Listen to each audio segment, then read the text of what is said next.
आगे बोलूं? तुम ये बार बार मुझसे पूछते क्यों हो? अच्छा लग। अब मतलब इसे दाल तड़का लगाने के लिए भी इस्तेमाल कर सकते हैं। इसे ना करी पैन भी बोलते हैं।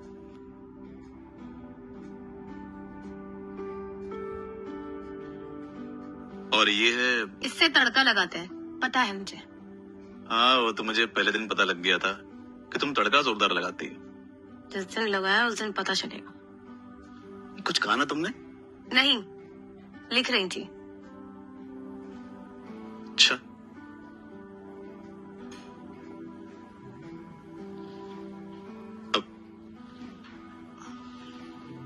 अब आता है बेकिंग डिश का नंबर। ये अलग अलग शेप्स में आते हैं। इसे सब्जियों को रोस्ट करने के लिए भी इस्तेमाल किया जाता है अनीता। हैं? अब आगे की चीजों के बारे में बताता हूँ।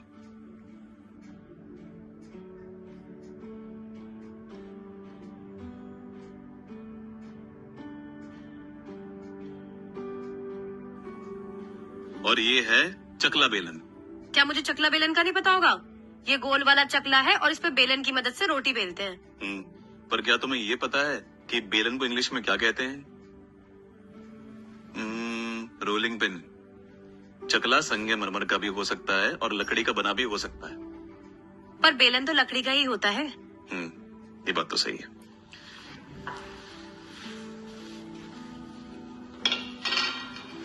चलो अब तवे के बारे में बताओ। तवे पे रोटी बनाते हैं। हाँ, तवे पे रोटी बनाते हैं, पराठे बनाते हैं। पर तुम्हें पता है कि तवे भी कई प्रकार के होते हैं, जैसे कि लोहे का तवा, डोसा तवा या नॉनस्टिक तवा। नॉनस्टिक तवे पे सीधे स्पैटुला का इस्तेमाल करते हैं।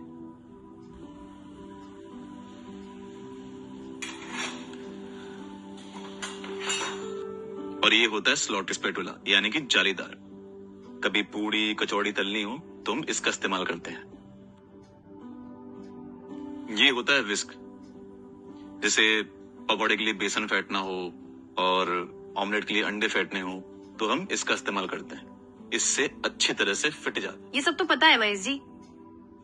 अब आपकी भाभी ने कहा है सिखाने के लिए, वरना हमारे क्या मजाल जो आपको बताएं। अब इधर उधर की बातें छोड़ो और जो बताना है वो फरमाओ। हाँ, मैं ये बताने वाला था कि जो ग्रिल्ड आइटम होते हैं ना, जैसे कि फिश वगैरह को पलटने के लिए इसका इस्तेमाल किया जाता है। इसे कहते हैं टोंग। जी, टोंग। और कुछ बचा है? फिलहाल तो नहीं। चलिए आइए। चलिए आइए, मैं क्यों जाऊं इसके पीछे, इधर से जाऊंगी। सोनीता जी, अब तक जो समझाया सब कुछ याद है? हाँ हाँ, मुझे सब अच्छे से याद है। Knife, chopper, mixing ball, measuring cup, spatula. अरे बस बस। अरे नहीं नहीं, अभी तो नाम ही बताए। अब क्या क्या काम होते हैं वो। अरे नहीं भैया, आ गया यकीन। चलो ये तो तुम्हें याद है। अब किचन में खाना बनाने के लिए जो बर्तन इस्तेमाल होते हैं ना, उनके बारे में बताता हूँ। बताओ। देखो, प्रेशर कुकर तुमको पता ही है कि एक सील बंद बर्तन होता है। ठीक है, स्टीम की मदद से खाना पकता है। स्टीम तेज होती है तो खाना जल्दी पक भी जाता है। ठीक है, और प्रेशर कुकर कई मटेरियल्स में आते हैं, अलग अलग साइजेस में भी आते हैं। ठीक है, ये है फ्राइंग पैन। ठीक है, इसकी सतह निचली होती है, किनारे ऐसे होते हैं। इसके अंदर हम हल्की आंच में सब्जियां पका भी सकते हैं, भून भी सकते हैं और सब्जियां सौते की जा सकती हैं। तुम्हें याद है मैंने परसों इस पे सब्जियां सौते की थी, है ना? और देखो, ये है प्रॉपर सौते पैन। इसकी जो गहराई होती है वो थोड़ी ज्यादा होती है और सब्जियां अच्छे से धीमी आंच पे सौते हो सकती हैं। ठीक है,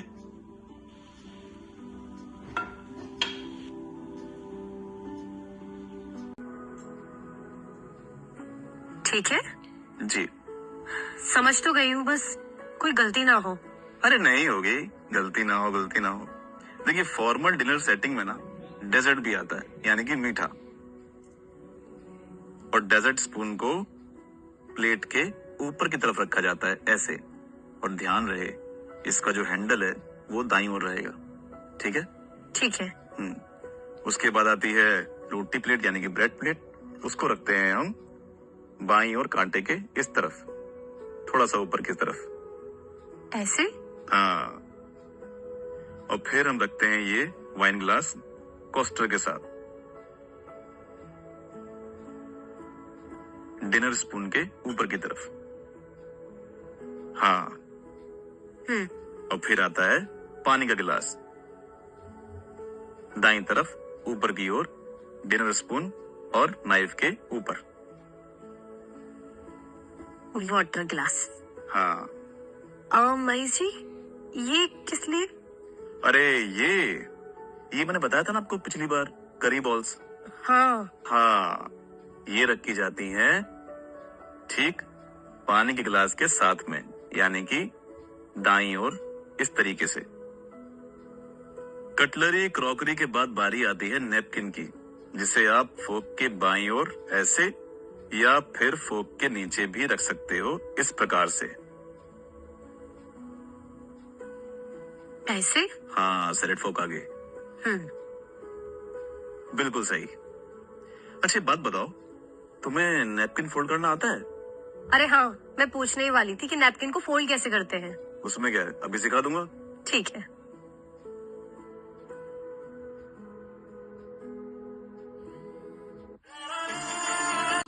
हाँ, खुशबू तो बहुत अच्छी आ रही है। हाँ, अब मैं इसको प्लेट में डाल के फटाफट से अच्छे से शेप में काट के सर्व करता हूँ।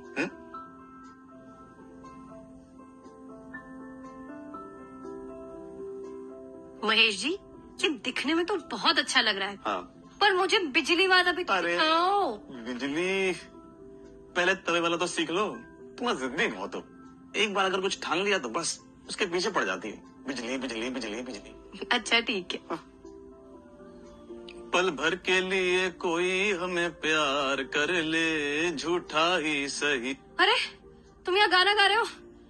मैं मरते मरते बची हूँ। मरते तो हमें तुम पे। हाँ? नहीं मतलब क्या हो गया? अरे वो गुप्ता जी का है ना रॉकी? हाँ। अरे भाई, मेरे ऐसे पीछे पड़ा आज। हमें लगा था कि हम ही पीछे हैं। क्या? नहीं मतलब क्या हो गया? अरे मतलब मैं कितनी अपनी जान बचा कर आई हूँ। अरे जान बचे तो लाखों पाए, इसी बात पे चाय हो जाए। लीजिए। नहीं, खैर, तुम मुझे सैंडविच के बारे में बताने वाले थे। वैसे एक बात तो है नीता जी, आपको अगर कुछ बताया जाए ना, याद रहता है आपको। आपकी याददाश्त बहुत कमाल है। फालतू में तारीफ मत करो। नहीं नहीं, सच में मैं ये सोच रहा था कि कहीं आपकी मीन राशि तो नहीं है। क्यों? राशि का क्या करना है? नहीं, क्या होता है ना कि जैसे जिनकी मीन राशि होती है ना, उनको सब कुछ याद रहता है तो मीन। How mean? नहीं मतलब ये कह रहा था कि अगर मीन राशि है तो जन्मदिन भी आने वाला होगा। कब खिला रही हैं फिर आपके? अरे अरे सुनिए तो, अरे बात तो सुनिए आप। नहीं, मैं कह रहा था कि मीन राशि के निकले 10 दिन तो हो गए, मतलब कि बछड़े आसपास ही है, तो कब है तारीख? अब बता भी दो, इतना क्या इतराती हो तुम? जिस दिन मेरा चंडी वाला रूप दिखे तो समझ जाना कि मेरा जन्मदिन है। फिलहाल सब्र करो और सैंडविच बनाना सिखाओ। तुमसे तो ना मजाक करना ही बेकार है। 24 घंटे घोड़े पर सवार रहती हो, तोड़ो तोड़ो तोड़ो। अब बताना है तो बताओ, वरना मैं जाऊं। करंट मारती हैं क्या? सैंडविच मेकर की मशीन। आइए सिखाता हूँ आपको सैंडविच बनाना। तो अनीता जी, ये है इलेक्ट्रिक सैंडविच मेकर। ये देखिए, इसमें 2 नॉन स्टिक प्लेट्स होती हैं, जिनके चलते ब्रेड और उसके अंदर की फिलिंग अच्छे से पक जाती है। अभी नॉन स्टिक है तो इससे क्या होता है कि ब्रेड चिपकता नहीं है। अब जैसे तवे वाले सैंडविच में मैंने फिलिंग भरी थी, वैसे इसमें तुम भी भरो। ठीक है। चाहे तो आप ब्रेड के किनारे काट सकते हैं, पर बच्चों को पसंद है तो रहने देते हैं। रख देंगे और फिर काट के मनचाही शेप में सर्व करेंगे।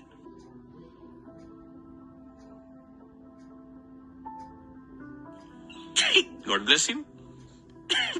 God bless you Neeta ji. क्या गॉड ब्लेस लगा रखा है? अरे जीती रहो नीता जी। तुम नहीं मानोगे ना? अरे आप छींकने में इतनी नजाकत है आपके, मैं क्या कहूँ। अगर ये छेड़खानियां हो गई हो तो इसे साफ कैसे करना है बताओगे? बात बदलना तो कोई तुमसे सीखे। खैर, इस सैंडविच मेकर का जो है ये प्लग हम पहले बाहर निकाल देंगे और इसको ठंडा होने के लिए छोड़ देंगे कुछ देर, ठीक है? उसके बाद हल्के गीले कपड़े या पेपर टॉवल से इसको साफ कर देंगे। अच्छा, तो जो इसके अंदर प्लेट्स है वो कैसे साफ करेंगे?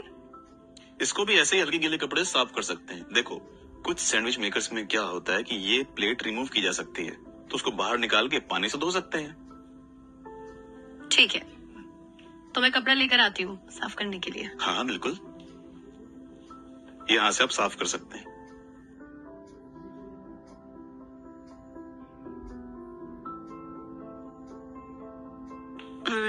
तो ये हो गई सैंडविच मेकर की सफाई। हाँ, इसमें क्या होता है अनीता जी, अगर आपको इसे और अच्छे से क्लीन करना है तो इसे हल्का सा गर्म कीजिए, ठीक है। उससे क्या होगा कि भाप की मदद से इसका ऑयल और क्लीनिंग एजेंट दोनों क्लियर हो जाएंगे, तो आगे अगर आप कुछ भी पकाती हैं या बनाती हैं तो उसमें परेशानी नहीं आएगी। अच्छा सुनो, इन बातों का भी खास ख्याल रखना कि जब सैंडविच की फिलिंग करती हो तो इतना मत भर देना कि उसमें से सामान बाहर निकलना शुरू हो जाए, वरना पलटने में दिक्कत होती है, ठीक है। और सैंडविच मेकर को जब साफ करती हो तो लोहे या स्टील का स्क्रबर यूज मत करना, उससे क्या होता है खरोंचे पड़ सकती हैं और कोटिंग निकल जाती है। ठीक है, अब तो कल से मैं सबको सैंडविच ही बना के खिलाऊंगी। मेरे लिए दो।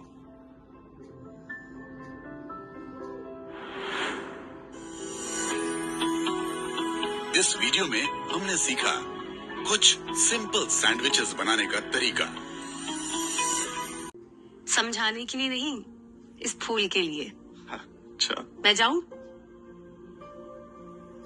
मैं कौन हूँ? मतलब मैं कौन, क्या महेश हो? हाँ मतलब महेश कौन है?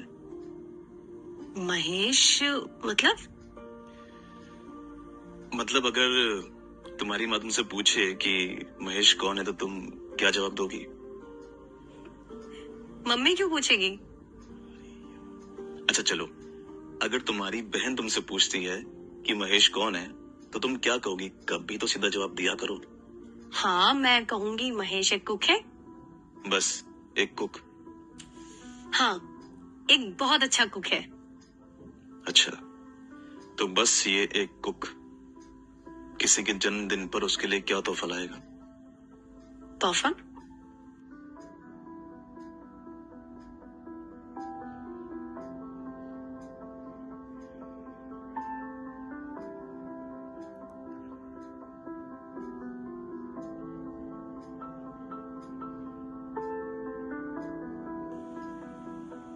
जन्मदिन मुबारक हो अनीता जी। अब काटोगी या रोते ही रहोगी? एक बात बोलूं महेश जी, हंसोगे तो नहीं? मैंने ना हमेशा फिल्मों में और टीवी पर ही केक कटते हुए देखा है। आज पहली बार मैं अपने जन्मदिन पर केक काटूंगी।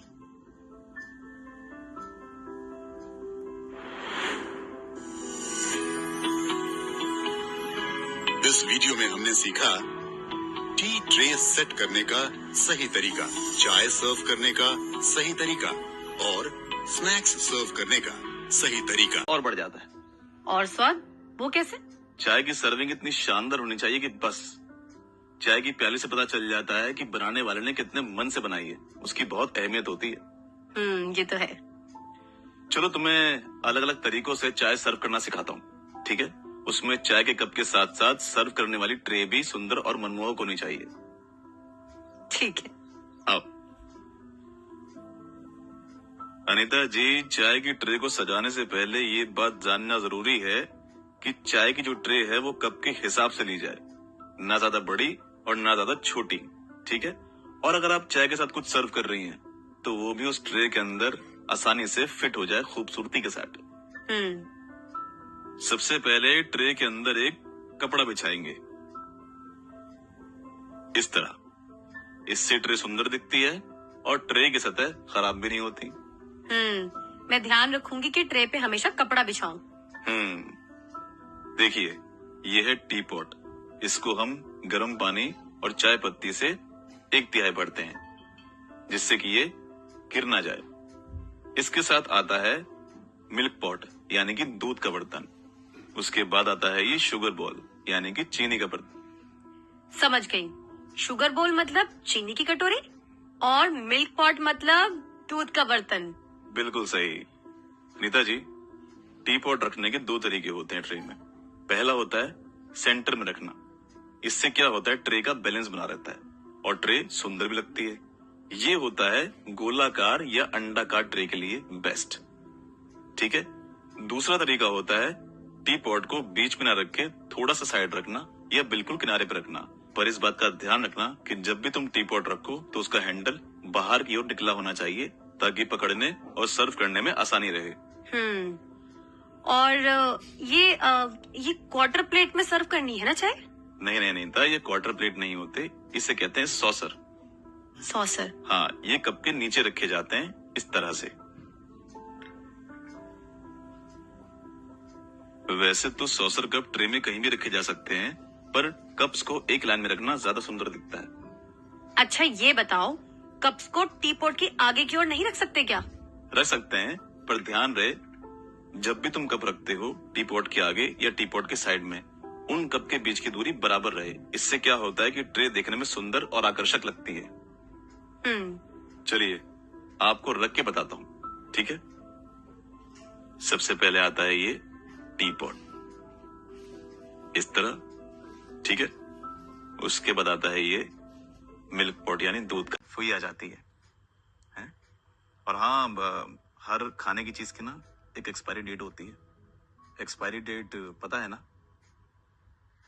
वो तारीख जब तक खाने की चीजें खाने के लायक रहती हैं। अब जैसे कि ये मैदा, सूजी, है ना, बेसन, इनकी लाइफ बढ़ाने के लिए हम इन्हें फ्रीजर में रख सकते हैं। एक गिलास पानी मिलेगा? वो क्या है ना कि अकेले बोलते बोलते गला सूख गया मेरा।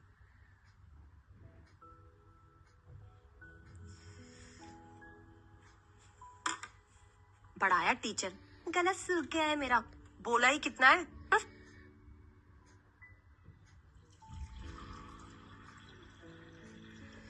मुझे तो सब पता है, कुक कहीं का।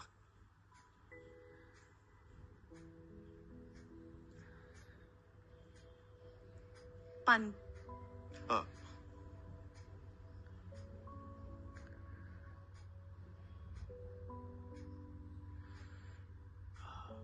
देखो, जैसे कि तुम ये पानी के साथ ट्रे लेके आई हो ना, ऐसे ही मसालों को डब्बों में डालने से पहले इनके नीचे प्लेट लगा लेना।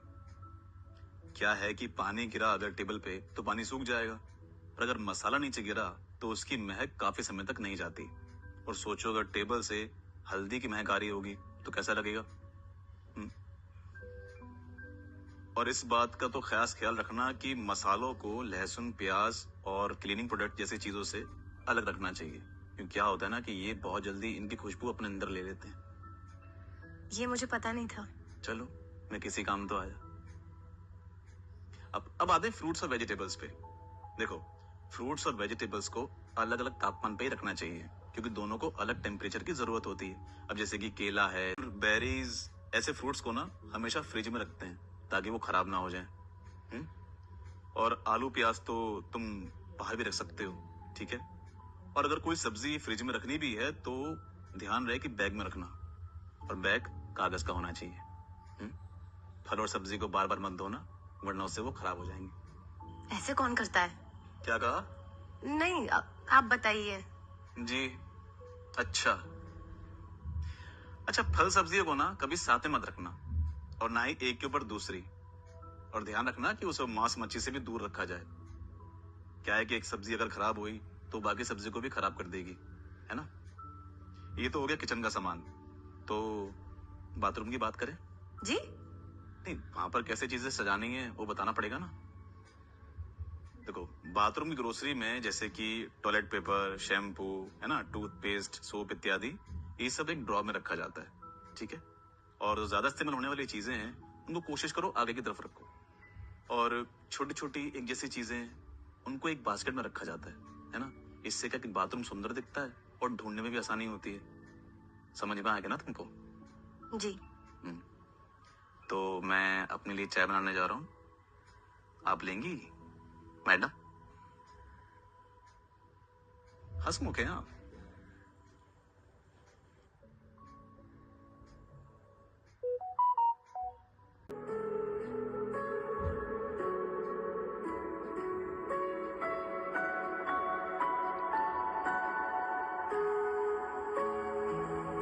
तुमने दिन में बात तो मुस्कुराकर टाल दी।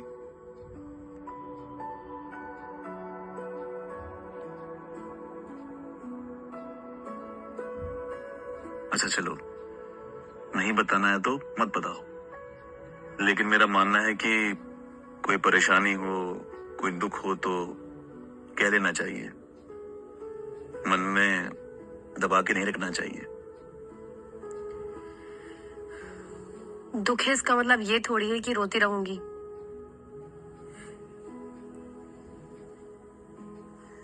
तुमसे तो सच में जीतना बहुत मुश्किल है।